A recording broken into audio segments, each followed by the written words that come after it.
3 invités avec nous chaque soir pour décrypter les mouvements de la planète marché. Benoît Pelloual nous accompagne ce soir, stratégiste chez Vega IM. Bonsoir Benoît. Bonsoir Grégoire. Merci d'être là. Merci à Vincent Lecartier de nous accompagner également. Bonsoir Vincent. Bonsoir Grégoire. Vous êtes responsable de l'allocation d'actifs de WeSave et Xavier de Buren avec nous également ce soir. Bonsoir Xavier. Bonsoir Grégoire. Ravi de vous retrouver. Vous êtes directeur adjoint de la gestion d'Inocap Gestion. Je commence avec vous Xavier, où effectivement l'ambiance là sur le marché des introductions en bourse qui est en train peut-être de se rafraîchir un petit peu. On voit depuis quelques jours des dossiers qui ne vont pas au bout de leur processus d'introduction en bourse. J'ai cité les exemples du jour. Donc il y a Coolblue qui est dans le e-commerce aux Pays-Bas, hein, le deuxième gros acteur du e-commerce aux Pays-Bas. Plus proche de nous, dans une taille différente, on avait une biotech, NH TerraGeeks, qui avait prévu de s'introduire et qui finalement se retire là aussi du processus. Alors, pour être fair, il y a quand même beaucoup plus de nouveaux dossiers, toujours, qui arrivent, qui sont présentés aux investisseurs, que de dossiers qui se retirent. Mais de voir, et notamment depuis ICAD Santé en début de mois, de voir qu'il y a certains dossiers qui ne sortent pas, est-ce que c'est un signal qui mérite un peu d'attention? Et comment est-ce qu'on explique peut-être cette situation? L'explication, elle est toute simple. Il faut voir le nombre de dossiers qui sont candidats à une entrée en bourse. Et il y en a énormément en ce moment. Alors... il est vrai que toutes les semaines, il y a des candidats à une introduction en bourse sur des thématiques qui sont très à la mode, que ce soit la transition énergétique avec de l'hydrogène, que ce soit des sociétés sur les batteries, ou alors des business un petit peu plus terre-à-terre, comme vous l'avez cité, ICAD Santé, hein, sur des établissements de santé. Il y a vraiment une pléthore d'offres, il y en a certainement beaucoup trop. On voit que le marché... depuis le mois de septembre est plutôt dans une thématique plutôt risk-off, c'est-à-dire on est beaucoup plus averse au risque et donc les investisseurs sont beaucoup plus regardants sur la qualité des dossiers sur lesquels ils veulent investir. Il y a aussi évidemment un sujet d'allocation du capital. C'est vrai que quand vous avez 20-30 IPO, vous ne pouvez pas toutes les faire, vous devez arbitrer les unes par rapport aux autres. Mais surtout, le vrai sujet, je pense, c'est la qualité des dossiers et les valorisations demandées par les gens qui veulent s'introduire en bourse. Et aujourd'hui, il est vrai que les investisseurs ne veulent plus investir sur des sociétés qui ne gagnent pas d'argent et qui ont des niveaux de valorisation excessifs. Moi, j'ai vu des dossiers d'IPO passer avec des sociétés qui ne gagnent pas d'argent, qui ne vont pas en gagner pour les 5 ou 10 prochaines années et qui sont valorisées entre 10 et 12 fois le chiffre d'affaires. Pour vous donner une comparaison, ASML et Dassault Systèmes, qui sont des sociétés bien implantées, avec des parts de marché très importantes, leadership, se payent 10 à 12 fois le chiffre d'affaires. Et c'est des sociétés qui sont très rentables, qui génèrent énormément de cash. Donc il y a un vrai sujet, il y a une vraie sélectivité. C'est aussi des signes qui ne sont pas très encourageants. Historiquement, quand vous avez vraiment un embouteillage d'IPO sur le marché, c'est qu'on a atteint des niveaux de multiples ou de valorisation qui sont sans doute excessifs. La moitié des dossiers sont mis en bourse par le private equity aujourd'hui. Je dis la moitié, c'est peut-être un peu plus. Hein. Alors ça, on rentre aussi dans le cycle de vie du private. Qui demande des valorisations? Il faut savoir qui est derrière. Et puis il y a le cycle de vie des private equity où finalement, je pense que tous les fonds arrivent sans doute à échéance à peu près au même moment et donc on a aussi cet embouteillage. Donc voilà, je pense que le marché, et ça, je dirais que c'est une bonne chose, est beaucoup plus attentiste, beaucoup plus constructif dans ses investissements et fait beaucoup plus attention. Donc voilà, et je dirais que ce qu'on avait vu aussi un petit peu avant l'été, on avait vu énormément de placements placements privés, privés sur le marché, ou d'investisseurs qui détenaient des parts importantes dans des sociétés. On a vu beaucoup de placements. C'est aussi des signes que c'est les actionnaires historiques qui vendent des blocs. Voilà, c'est ça. Et qui considèrent que les valorisations atteintes il y a sans doute beaucoup de choses dans les cours qui sont valorisées aujourd'hui. Mais ça nous dit beaucoup de choses quand même.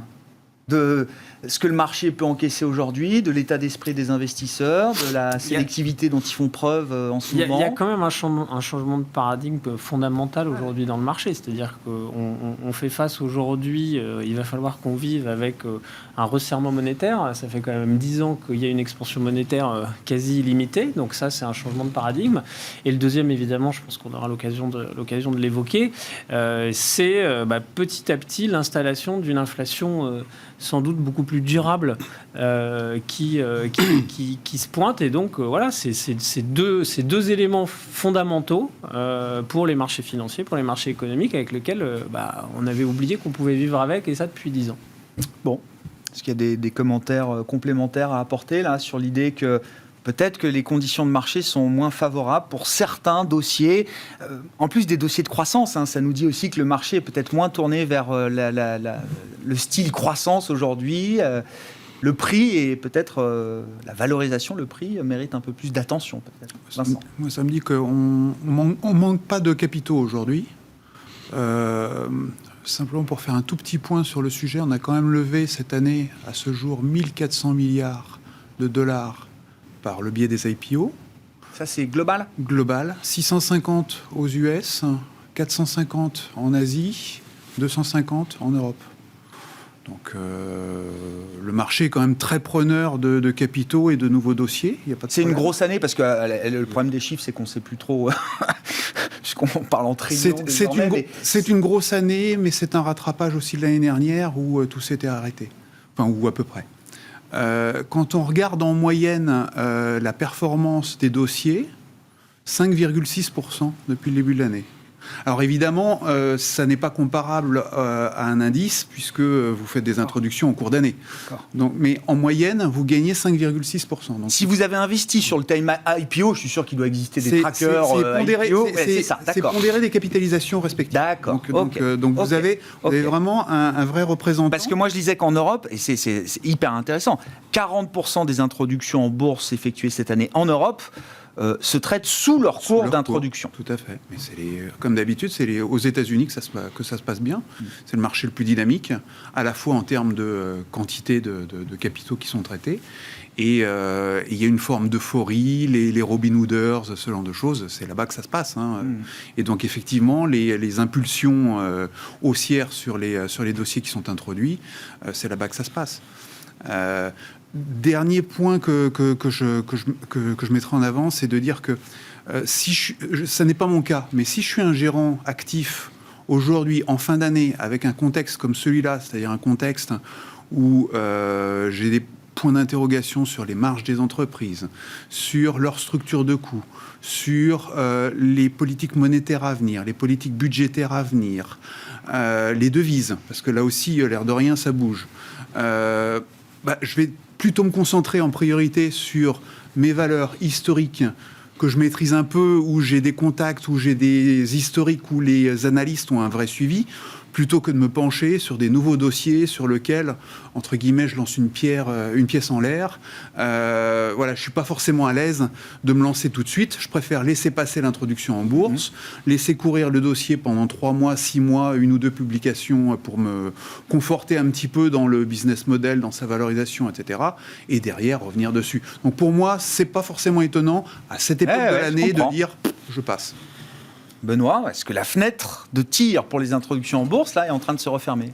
Ça peut être un signe avant-coureur. Justement, je rejoins parfaitement ce que vient d'évoquer Vincent. C'est d'ailleurs un peu ce qu'on a fait dans nos portefeuilles. Typiquement, les sociétés qui ne sont pas encore rentables, on en a considérablement réduit le nombre, le poids dans la plupart des portefeuilles.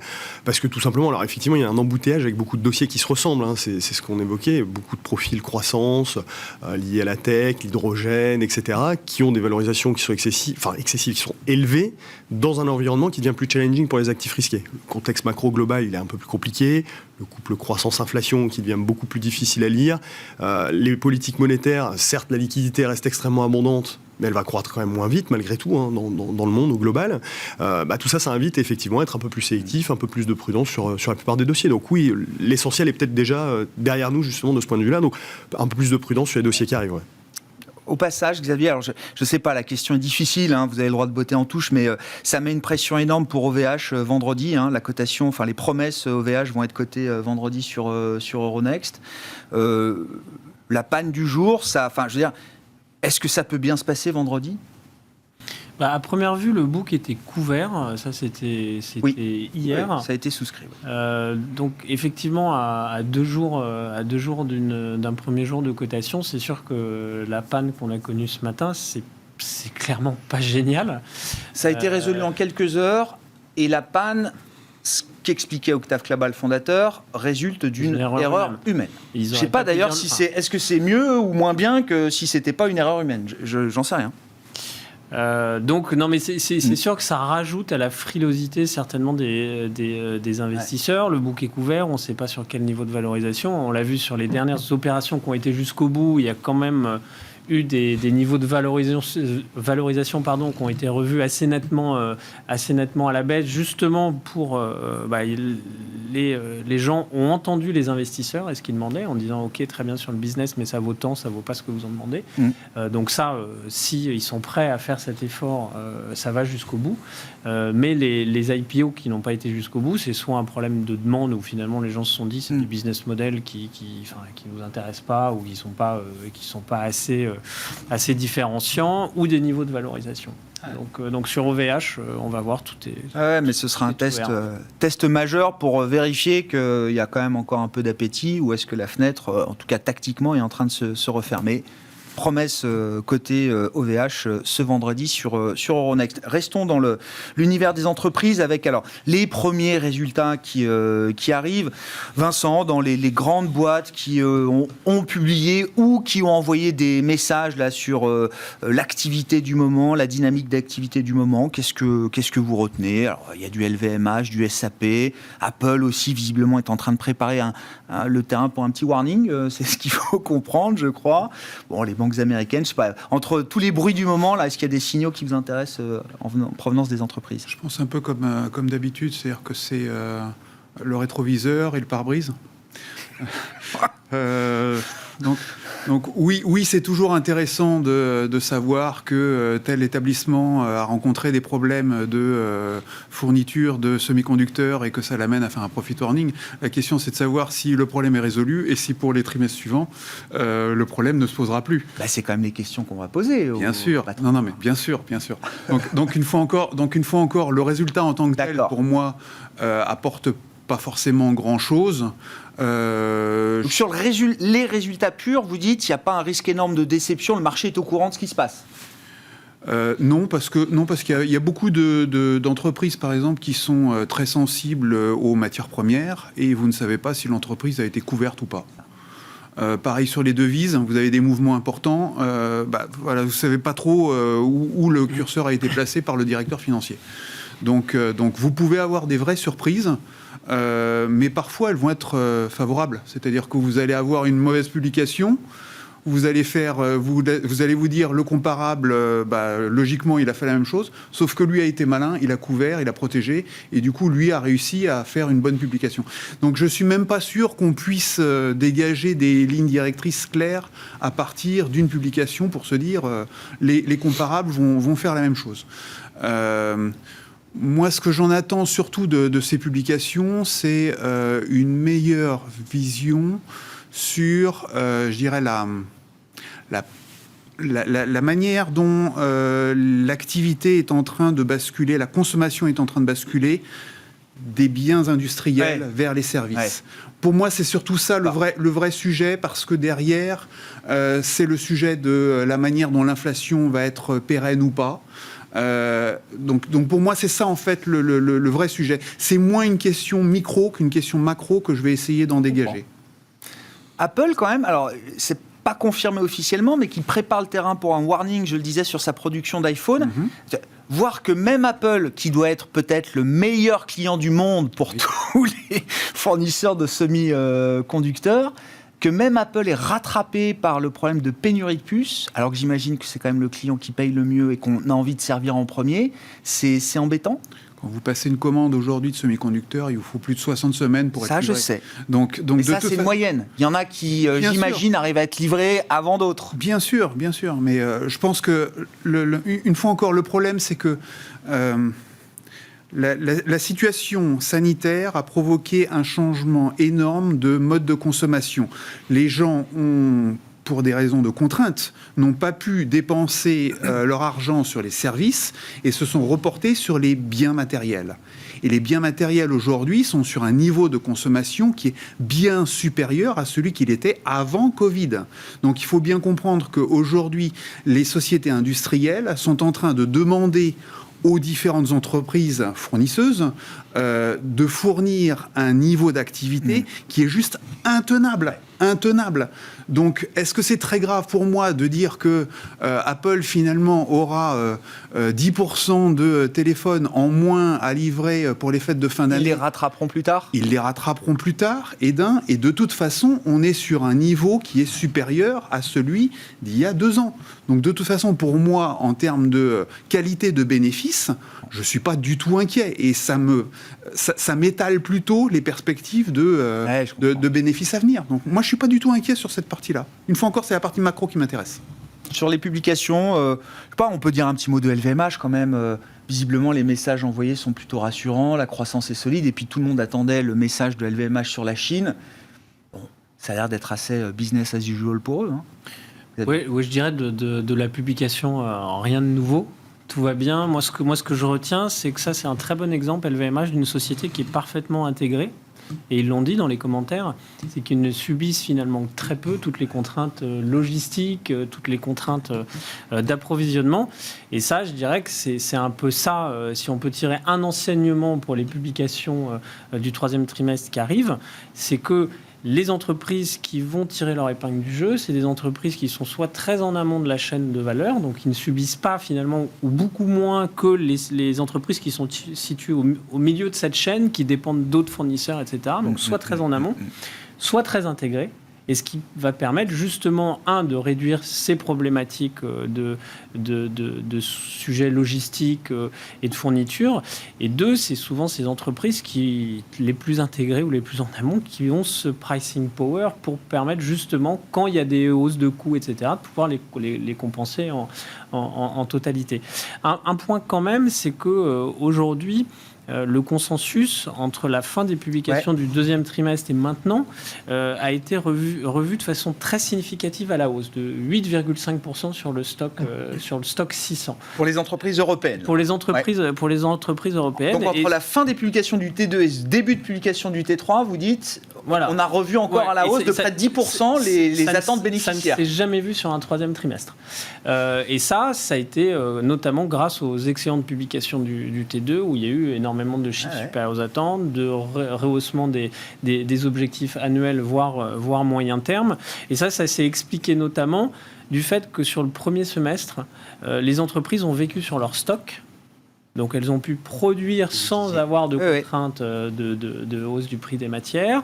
Ont, pour certaines, été couvertes sur les matières premières, mais aussi sur le change.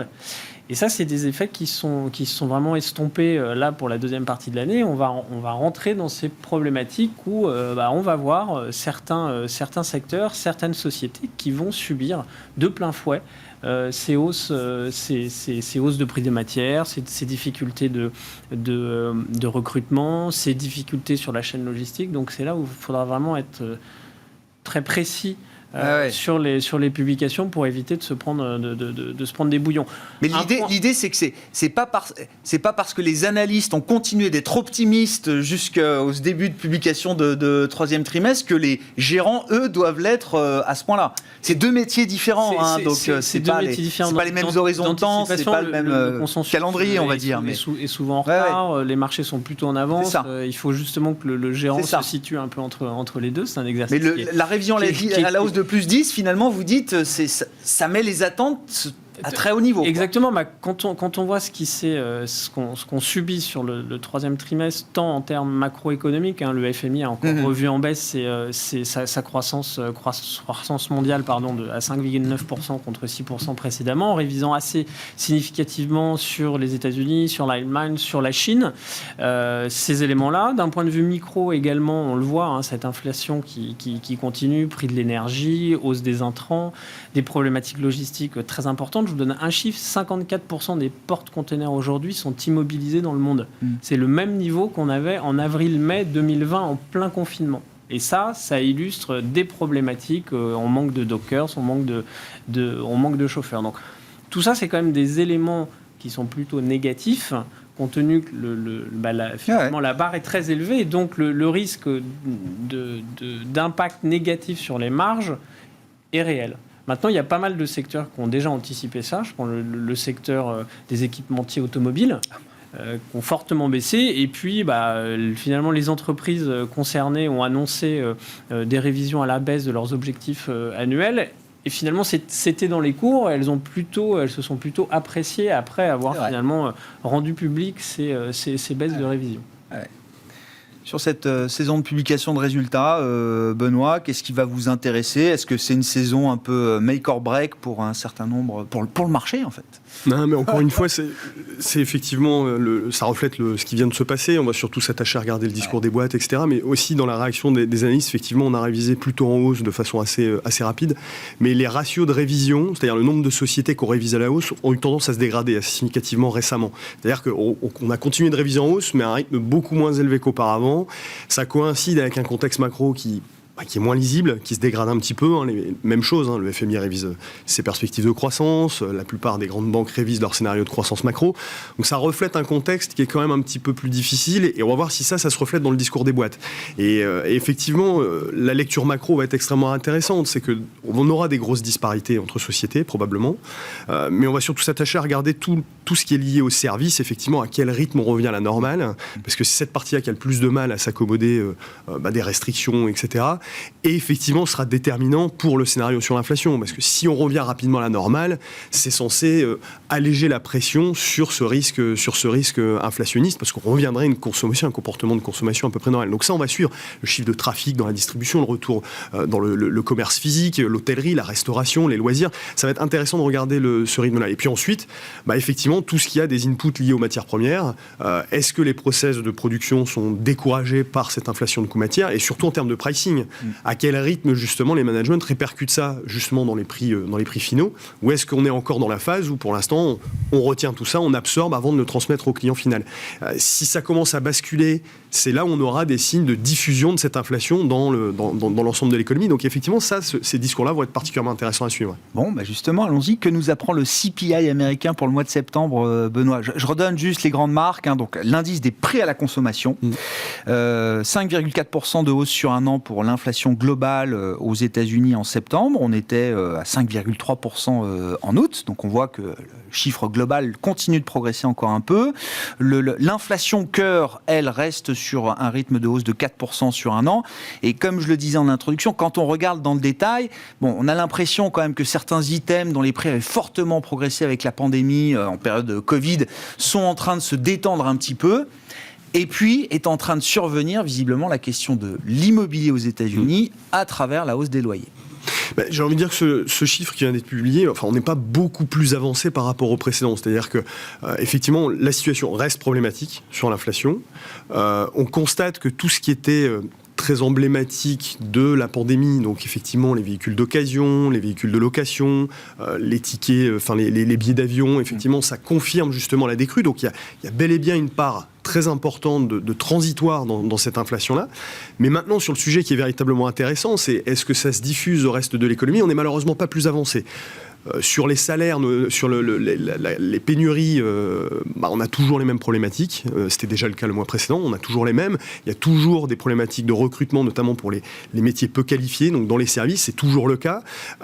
Et effectivement, sur toute cette composante immobilière qui est justement le résultat de cette diffusion reste de l'économie, on n'est pas plus avancé. Ça continue. On continue d'avoir de la pression. Ça continue de monter, mais au même rythme. On n'est pas, il n'y a pas quelque chose qui a fondamentalement changé pour l'instant. On espère voir la décrue à venir, mais on reste sous des tendances qui sont les tendances historiques pour l'instant. Donc c'est pas plus alarmant que les précédents. Qui a changé quand même, c'est la hausse des prix de l'immobilier. C'est ça. Et vous le savez mieux que moi, Benoît, mais tous les économistes expliquent qu'il y a un temps de latence entre la hausse des prix de l'immobilier et le moment où ça se retranscrit dans les loyers ou les so-called loyers, les loyers imputés aux propriétaires. Ça peut prendre du temps. Exactement. Mais et on a l'impression que c'est que le début, peut-être. Là. C'est ça.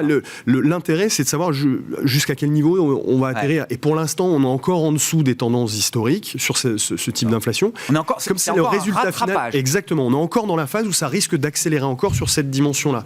Et c'est ça justement qui va être très intéressant à suivre. Mais précisément sur ce chiffre-là, on n'est pas beaucoup plus avancé de ce point de vue-là. Maintenant, ça ne permet pas de se faire une conviction ferme et définitive de ce que sera l'inflation dans un an. Et il va falloir encore quelques chiffres avant en réalité pour pouvoir avoir cette conviction qu'il y avait une dimension largement transitoire là-dedans. C'est très compliqué. En revanche, ce qui a quand même changé, c'est le contexte de marché pour le coup. La réaction des marchés, on est passé d'une phase il y a plusieurs mois où cette inflation reflétait une demande extrêmement solide et effectivement c'était le contexte classique d'une sortie de crise. C'est-à-dire qu'on a des capacités de production qui sont moindres, en tout cas un appareil productif qui est en convalescence, un fort rebond de la demande, donc de l'inflation, mais qui n'est pas spécialement un problème. Et donc les marchés s'accommodaient parfaitement de ça. On avait des marchés qui appréciaient plutôt bien ces chiffres. Là, c'est plus la même chose. On voit véritablement qu'on semble avoir passé le pic d'accélération de l'économie, que la problématique, c'est le freinage qui arrive parce qu'on a des économies qui vont être moins stimulées, à la fois d'un point de vue monétaire et budgétaire. Et donc, du coup, ça se confronte à une inflation qui, elle, n'a toujours pas véritablement décru pour le moment. Et donc ça fait un couple croissance-inflation qui s'est dégradé. Et donc, ce contexte macro, il est beaucoup plus difficile et on le voit bien. La problématique est plus uniquement des rotations sectorielles avec la tech, les valeurs de croissance qui souffrent. En réalité, le problème est beaucoup plus problématique, c'est effectivement le directionnel du marché. Ouais. Maintenant, quand les taux remontent et que ces problématiques d'inflation reviennent, les marchés ont tendance à corriger. Et donc, il y a un changement d'état d'esprit qui est effectivement un peu plus compliqué maintenant. Le marché commence à se dire que non seulement les banques centrales vont devoir arrêter de stimuler l'économie, donc ça, c'était l'idée, le tapering, ça écarte le scénario de surchauffe totale, mais ce sera peut-être pas suffisant. C'est-à-dire qu'arrêter de stimuler, il faudra peut-être aller plus loin et refroidir à un moment l'économie. Et surtout, c'est que on bascule d'une inflation qu'on souhaite voir venir, enfin ça c'est l'inflation que les banques centrales aiment bien, parce que la croissance est forte, etc., d'une inflation qui est en fait totalement subie et sur laquelle les banques centrales ne peuvent pas faire grand-chose. En réalité, les banques centrales peuvent agir indirectement sur la demande, etc., mais là on est de plus en plus face à une problématique d'offre sur laquelle il y a assez peu d'impact en termes de politique monétaire en réalité. Et donc là on a l'inflation qu'on souhaite voir venir, puis l'inflation qu'on obtient. Et là ce qui est dérangeant dans cette séquence de marché, c'est qu'on était bien installé dans ce scénario d'inflation qui était du type de celle qu'on aimait bien, à celle qu'on maîtrise beaucoup moins, et à celle contre laquelle on ne peut pas faire grand-chose en réalité. Donc ça reflète ce sentiment-là, et donc il y avait une large part transitoire, et en plus il y a des éléments un peu plus permanents qui commencent à se dessiner derrière cette inflation. Donc ça c'est plus problématique pour le marché. Le marché price à 90% une première hausse de taux aux États-Unis en septembre 2022. Il y a un état du monde possible qui amènerait à cette décision de la Fed ? C'est possible si effectivement... C'était pas du tout ce dont on parlait il y a encore 3 ou 4 ou 6 mois. On voit qu'il y a eu un glissement sémantique quand même dans le discours, mais cette problématique énergétique, elle est vraiment... ça va être le cœur du problème en réalité. On s'est beaucoup focalisé sur le transitoire qui dure, et en réalité, là, si cette dimension transitoire a tendance à durer, c'est parce que nous, on a tendance à voir dans les pays développés le Covid étant derrière nous. On est revenu à une vie quasiment normale, etc. Il faut savoir que dans d'autres pays, et notamment en Chine, on a dû remettre en place des restrictions assez importantes. Et donc sur toutes ces problématiques logistiques, on en a rajouté là tout récemment. Et ça, on est encore en train de le payer, mais ça reste de la dimension transitoire de l'inflation. Là, il y a cette problématique énergétique. Le monde entier est en train de faire une transition énergétique qui porte des germes justement inflationnistes potentiels d'un choc d'offres. Et là-dessus, effectivement, ça peut potentiellement changer la donne. On n'est plus dans le domaine du transitoire, on a des effets permanents justement. Vincent, je prends le sujet par le bout du pricing de marché. 90% de chances d'une première hausse de taux en septembre 2022 aux États-Unis. Est-ce que, encore une fois, est-ce qu'il y a un état du monde possible qui amène à ce scénario-là ? Moi, je pense pas. Non, mais pour une raison... C'est bien, parce que ça oblige à une réponse Non, mais pour une raison assez simple, c'est qu'en fait, l'inflation, il faut qu'elle soit généralisée, il faut qu'elle soit auto-entretenue. Ça, pour le moment, moi, je le vois pas venir. La deuxième raison, c'est que l'inflation, c'est une variation par rapport à un État. Par rapport à l'année dernière, c'est évident que vous avez des hausses de prix qui sont absolument colossales, donc une inflation qui est absolument colossale. Quand j'atteins déjà 80 ou 85 $ sur le pétrole, est-ce que mon potentiel est le même que celui que j'ai eu cette année de passer de 50 à 80 ou 85 ? Est-ce que j'ai ce même potentiel l'année prochaine ? Ma réponse est non. Dans un scénario déjà extrême, je vais jusqu'à 90-100. Mais si je vais à 90, mon inflation entre 85 et 90, elle bougera quasiment pas. Elle est quasiment inexistante. Donc pour moi, en fait, c'est ça le sujet, c'est que de toute façon, il va y avoir sur un certain nombre de choses une inflation qui mécaniquement va, entre guillemets, disparaître. Ça ne veut pas dire qu'il n'y ait pas des phénomènes de rattrapage sur d'autres, comme l'immobilier. Ouais. Ça ne veut pas dire que les salaires ne vont pas devoir s'ajuster. Ça ne veut pas dire qu'il n'y ait pas un certain nombre de mécanismes d'indexation. Voilà, un palier qui va se faire. Ça reste ma conviction depuis des mois et des mois, qu'on va avoir bel et bien un palier d'inflation additionnel et qu'on va passer de 2 à 2,5 ou de 1,5 à enfin avoisiner les 2% en Europe. Mais est-ce que c'est mauvais d'avoir 2% d'inflation quand on a globalement des économies qui se portent pas si mal et surtout des tombereaux de dettes qu'il faut essayer d'effacer au fur et à mesure, et pour ça, l'inflation, c'est quand même un outil pratique. Donc pour moi, c'est pas quelque chose de désagréable. On n'est absolument pas dans un scénario d'hyperinflation, un scénario d'inflation. Donc est-ce que les banques centrales vont derrière prendre des mesures ultra agressives ? Je pense pas. Petit commentaire additionnel, le niveau de 1,60 à la louche sur le 10 ans américain, on est quand même encore 20 points de base en dessous de celui qu'on avait avant Covid. Alors, c'est pas le cas en Europe, paradoxalement. On est une dizaine de points au-dessus du niveau d'avant Covid. Mais aux États-Unis, alors même que c'est là-bas que, de toute évidence, on a un stress d'inflation et qu'on a un stress, entre guillemets, de banque centrale qui risque de durcir ses taux assez rapidement, on est aujourd'hui encore en dessous du niveau d'avant Covid. Et qu'est-ce que ça nous dit ? C'est quoi la conclusion de ça, Vincent ? Ce sera très difficile pour les taux longs américains, alors pour plein de raisons, de revenir sur les 1,90 ou 1,80-1,90 qu'on avait avant le déclenchement de la crise. Ou ça nous dit plutôt que non, ça veut dire qu'il y a encore une grosse marche à franchir du point de vue du marché obligataire qui reste très comprimé, crispé sur... Ça veut dire que pour moi, de toute façon, le sujet, c'est un iceberg. C'est-à-dire qu'on est en train aujourd'hui de se prendre la tête sur le tapering, donc le retrait des injections de capitaux. Mais l'important, c'est pas... entre guillemets, les 120 milliards, les pauvres 120 milliards qu'on injecte chaque mois, qui sont importants. Le vrai sujet, c'est tout ce qu'il y a en dessous. Et tout ce qu'il y a en dessous, c'est-à-dire l'ampleur du bilan de la Fed, celui-là, on sait que pour le moment, ça ne va pas bouger. Et que quand bien même on aurait des hausses de taux de 0,25% l'année prochaine et on va dire, 3 hausses de taux l'année suivante et de nouveau 3 hausses de taux l'année d'après, quand je regarde la masse de ce qu'il y a sous la flottaison, c'est juste colossal. Et c'est pas un petit peu de hausse de taux qui va me faire mal. L'important, c'est l'ampleur de ce qu'il y a en dessous. Ouais, le socle. Le socle. Ouais. Bon, sur la question de l'inflation, Xavier, puis un mot peut-être aussi de la gestion du moment, là. Est-ce qu'on est dans des marchés d'opportunités ? Est-ce qu'on est un peu plus en retrait ? Alors, on boucle un peu avec le sujet IPO de début d'émission, mais pour Innocap Gestion, là, c'est quoi les grandes... guidelines du moment. Ce qui est sûr, c'est qu'on revient aux fondamentaux du marché. C'est-à-dire que dans notre gestion, on va aller chercher de la différenciation, on va chercher de l'investissement, du leadership, une capacité à aller à passer des hausses de prix et à gagner des parts de marché. Et ça, parce que nous, on est sûr que quand vous remplissez tous ces éléments-là, vous allez pouvoir naviguer de façon assez sereine dans des environnements qui sont plus difficiles, dans des situations qui restent plus compliquées. Ce qui est intéressant, c'est qu'on a quand même des discours de société qui sont très positifs, avec de la visibilité, avec finalement une demande qui est très soutenue, pour lesquelles aujourd'hui les entreprises, avec leur capacité de production, n'arrivent pas à satisfaire.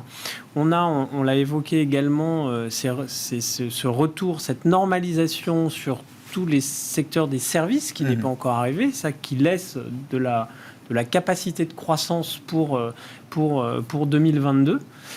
Et donc, on se retrouve dans cette situation aujourd'hui où, comme on l'a dit, on peut s'attendre à avoir quelques accidents de parcours, quelques révisions à la baisse, des attentes à très court terme, sur le T3, sur le T4, sur la fin de l'année.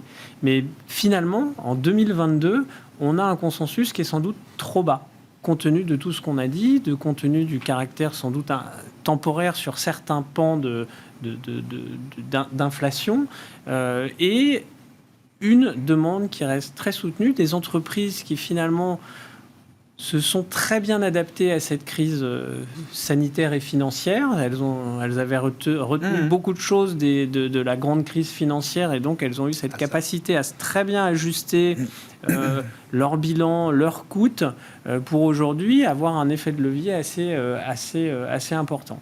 Donc il faut se concentrer, c'est là où le stock picking, et c'est vraiment un retour aux fondamentaux. Il est vrai que depuis le mois de novembre de l'année dernière, finalement, tout a monté, tout a rattrapé. Ça s'est fait en différentes phases, avec du rattrapage d'exagération de valorisation, notamment sur le secteur bancaire, etc. Mais tout a suivi, tout a monté, tout a rattrapé. Aujourd'hui, on revient aux fondamentaux.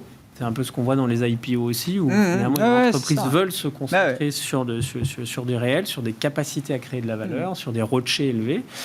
Et dans nos portefeuilles, nous, on continue à vraiment privilégier ces entreprises leaders qui innovent et qui ont cette longueur d'avance par rapport aux autres et qui sont les moins à même de subir ces inflations. Un petit mot peut-être, je sais pas, de l'ambiance du moment sur le marché, de ce que ça implique en termes de gestion, même un peu tactique peut-être. Benoît, dans une maison croissance comme Vega IM, là aussi, croissance chez InnoCap Gestion. Enfin, justement, on a tendance à beaucoup se focaliser sur cette question de l'inflation, scénario de politique monétaire, etc. En réalité, ce qui nous semble être le vrai problème, c'est où va atterrir justement l'économie mondiale, l'économie américaine, après une phase où on a été très stimulé. Comment on en vient on arrive à des niveaux de croissance qui sont un peu plus modérés, un peu plus normaux, et c'est toute cette transition qui est extrêmement compliquée à piloter et qui a dégradé la visibilité. Et nous, on a eu tendance avant l'été à remettre un peu de prudence dans les portefeuilles, avec l'idée d'essayer d'y revenir, de profiter de ces moments-là. En fait, on voit qu'on remet un peu de risque dans les portefeuilles, mais de façon très timide en réalité. Et si on le fait, c'est toujours très largement sur des sociétés effectivement de bonne qualité, qui offrent de la visibilité, qui ont justement, elles restent chères en valorisation, mais elles ont un peu souffert quand même de ce passage-là. Mais on voit que c'est de façon très parcimonieuse qu'on remet du risque dans les portefeuilles. Donc on voit que ça illustre cet environnement un peu plus dégradé d'un point de vue macro. Ce qui va compter, c'est quand même ça, c'est l'atterrissage de cette croissance par rapport à des niveaux extrêmement élevés. Je regardais, le FMI pour 2022 a révisé à la hausse la croissance américaine. Ça baisse un peu cette année, on dégrade un peu cette année parce qu'on voit problème de production, on est encore un peu dans le dur, mais l'an prochain c'est révisé à 5,2% en hausse pour la croissance américaine aux États-Unis. Un ou deux points clés de votre gestion en ce moment, Vincent ?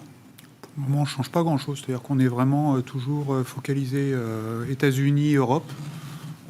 Quasiment inexistant sur les émergents, et on a joué de façon assez significative le thème de l'inflation au travers des matières premières et au travers d'obligations indexées sur l'inflation. Donc, pour le moment, on se porte assez bien.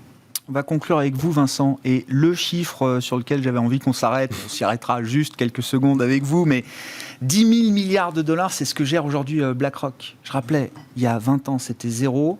Il y a 10 ans, c'était 5 milliards, et je pense peut-être même 5 000 milliards, pardon, et peut-être un peu moins. Et là, on arrive à 10 trillions. C'est le marché de l'or, c'est la moitié du PIB US, et je le disais, c'est hedge fund, venture capital, private equity réunis. Voilà. Ça nous dit quoi ? Alors pour rappel, BlackRock, le business model est principalement concentré sur les ETF, donc les réplicants d'indices. Autrement dit, leur succès repose aussi sur la hausse des indices. À partir du moment où la capitalisation des obligations, la capitalisation des marchés d'actions continue de monter, mécaniquement, vous avez une appréciation de leur business. Ensuite, ils ont été effectivement malins, c'est-à-dire qu'ils se sont... C'est pas parce qu'ils ont des bons gérants, c'est ce que vous dites. Non, c'est ça. Ils ont juste un produit qui réplique un indice, l'indice monte, donc mécaniquement, la valeur du produit est en train de grossir.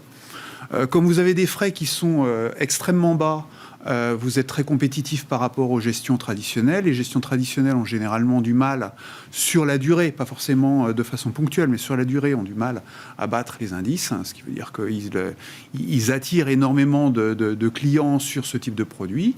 Vous avez une population mondiale qui grossit et qui vieillit. Donc vous avez mécaniquement une épargne qui est en train de monter en puissance.